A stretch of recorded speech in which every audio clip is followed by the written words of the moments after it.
دعائیں صبر مانگتی ہیں، مگر انسان بہت جلد باز ہوتا ہے۔ وہ کہتا ہے کہ جو مانگ رہا ہے وہ اسے فوراً مل جائے اور ذرا سا بھی انتظار نہ کرنا پڑے۔ مگر یہ دنیا ہے جناب، جنت نہیں کہ جو مانگا وہ پلک جھپکتے ہی مل گیا۔ یہاں کچھ بھی صبر اور یقین کے بغیر نہیں ملتا۔ ہاں ایسا ہوتا ہے کہ کبھی کبھار ہمت ٹوٹنے لگتی ہے اور دل بے حد اداس ہو جاتا ہے، اور یہ اس لیے ہوتا ہے کیونکہ ہم انسان ہیں۔ اس لیے ہر وقت نہ ہم خوش رہ سکتے ہیں اور نہ مضبوط رہ سکتے ہیں، اور اللہ تعالیٰ ایسی بے بسی بس تب پیدا کرتا ہے جب وہ چاہتا ہے کہ ہم اس کی طرف لوٹ جائیں۔ اداسی کبھی بھی بے سبب نہیں ہوتی۔ اداسی کی سب سے بڑی وجہ مایوسی ہوتی ہے، اور مایوسی کفر ہے۔ جو کفر کرے اس کو پھر کسی بھی چیز میں سکون کیسے آ سکتا ہے؟ جو یقین نہ رکھے اس کی دعاؤں پہ کن کے جلوے کیسے رونما ہو سکتے ہیں؟ تو جب کبھی دل بے چین ہو جائے تو فوراً اللہ کی جانب بھاگ کر جانا، اور اس بات کا یقین رکھنا کہ جو نہیں ملا اس میں بہت بڑی مصلحت ہے، اور جو تمہارا ہے وہ تمہیں ہر حال میں مل کر رہے گا۔ اور جانتے ہو کائنات کی ہر چیز کو زندہ رہنے کے لیے کوئی نہ کوئی ذریعہ درکار ہے۔ جیسے جسم کو روٹی زندہ رکھتی ہے، بالکل ویسے ہی روح کی بھوک تب تک ختم نہیں ہوتی جب تک اس میں اللہ تعالی نہ سما جائے۔ تو جب روح اداس ہو تو سمجھ جانا کہ اسے انسان کی نہیں بلکہ اللہ کی ضرورت ہے، اور جس دل میں اللہ کی محبت سما جائے وہ دل بھی کبھی بے سکون نہیں ہوتا۔ بس صحیح وقت کا انتظار کرو اور دعا کرتے رہو۔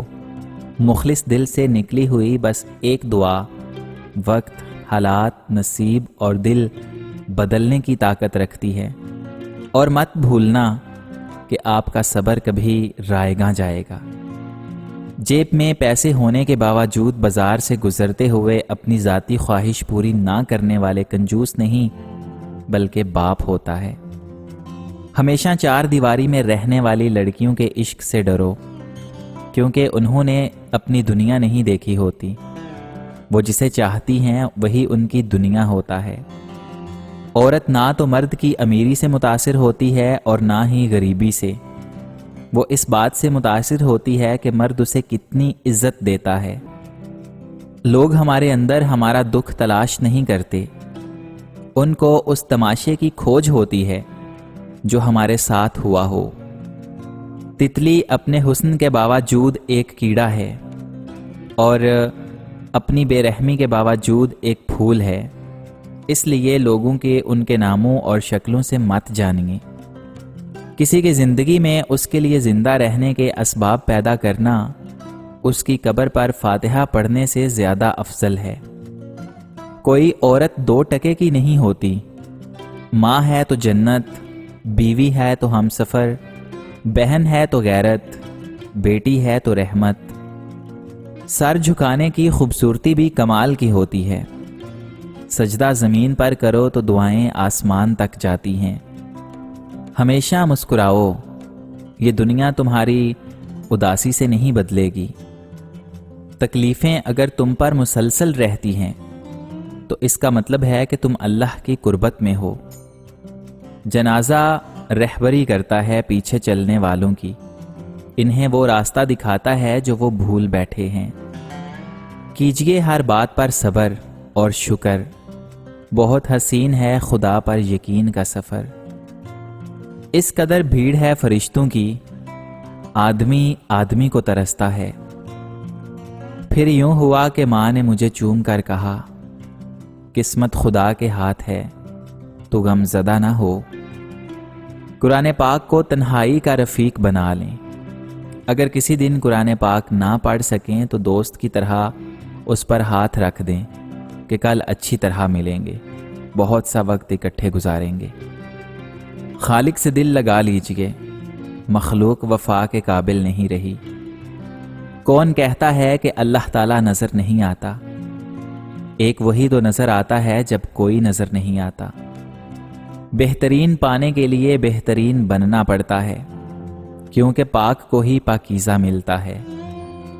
باپ سے ملتی ہے شوہر سے اجازت لے کر، بیٹی رخصت ہو جائے تو حقدار بدل جاتا ہے۔ تم کون ہو کیا ہو یہ اللہ کے سوا کوئی نہیں جان سکتا، تو پھر کیوں لوگوں کی باتوں کو تم دل سے لگا لیا؟ کبھی سجدہ کرتے ہو تو اللہ کو محسوس کرنا، ایسا لگے گا جیسے وہ صرف اور صرف تیرا ہے۔ جب اللہ نے کچھ تمہارے دل میں ڈالا ہے تو یقین رکھو نصیب میں بھی وہی ڈالے گا۔ امید صرف اپنے رب سے رکھا کرو، وہ اندھیروں میں بھی راستہ بنا دے گا۔ کتنا خوبصورت دین ہے ہمارا، مسلمان کو کانٹا بھی چبھے تو اللہ گناہوں کا کفارہ بنا دیتا ہے۔ نبی اکرم صلی اللہ علیہ وآلہ وسلم نے فرمایا کہ مسلمان جب بھی کسی پریشانی، بیماری، رنج، ملال، تکلیف اور غم میں مبتلا ہو جاتا ہے، یہاں تک کہ اگر اسے کوئی کانٹا بھی چبھ جائے تو اللہ تعالیٰ اس سے اس کے گناہوں کا کفارہ بنا دیتا ہے۔ رسول اکرم صلی اللہ علیہ وآلہ وسلم نے فرمایا، جنت میں ایک اعلان کرنے والا اعلان کرے گا، اب تم صحت مند ہی رہو گے، کبھی بیمار نہیں ہوگے، تم ہمیشہ زندہ رہو گے، کبھی مرو گے نہیں، ہمیشہ جوان رہو گے، کبھی بوڑھے نہیں ہوگے، اور تم ہمیشہ خوشحال رہو گے، کبھی بدحال نہیں ہوگے۔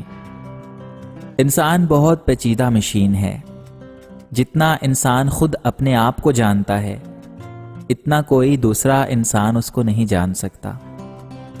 کچھ لوگوں کو پتہ ہی نہیں چلتا کہ ان کے کچھ فیصلے فاصلوں کا سبب بن جاتے ہیں۔ امید بھی بڑی دیوانی چیز ہے، لمحوں میں ریگستان میں زیتون کے باغ لگا دیتی ہے۔ زندگی کا ایک اصول بنائیں، کچھ بھی بن جائیں مگر بے فیض انسان کبھی نہ بنے۔ درخت جب بے فیض ہو جائے تو چولہے میں جھونک دیا جاتا ہے۔ جانتے ہیں انسان کسے کہتے ہیں؟ جس کی آنکھ میں احترام ہو اور الفاظ میں نرمی، جس کے اخلاق میں رحم دلی ہو اور مقاصد میں اعلیٰ ظرفی، وہ ساتھ ہو تو شان ہو ورنہ سب گمان ہو۔ لوگوں کی خفیہ سازشوں پر پریشان نہ ہو، کیونکہ اللہ پاک کی تدبیر اور چاہت سب پہ بھاری ہے۔ نبی اکرم صلی اللہ علیہ وآلہ وسلم نے فرمایا، جو لوگ میانہ روی اختیار کرتے ہیں وہ کسی کے محتاج نہیں ہوتے۔ اگر آپ کے پاس کسی کو دینے کے لیے کچھ بھی نہیں ہے تو اپنے چہرے پر صرف مسکراہٹ سجا لیں، یقین کیجئے کہ آپ کا یہ تحفہ ہر شے سے قیمتی ہوگا۔ مسکرائیں اور دوسروں کی مسکراہٹ کی وجہ بنیں۔ بہت سکون ملتا ہے جب سوچتا ہوں کہ یہ زندگی تو عارضی ہے، یہ غم، یہ دکھ، یہ تکلیفیں سب کچھ عارضی ہیں، یہ جدائیاں، یہ تماشے، یہ رنگ برنگی تہمتیں، ہاں یہ سب عارضی ہیں۔ وقت کی تیز رفتاری سکھاتی ہے، بتاتی ہے، دکھاتی ہے منزل بھی، مسافر بھی، اپنے بھی اور پرائے بھی۔ سائیکالوجی کے مطابق سونے سے پہلے جس آخری انسان کے بارے میں آپ سوچتے ہیں وہ یا تو آپ کی خوشی کی وجہ ہوتا ہے یا پھر دکھ کی۔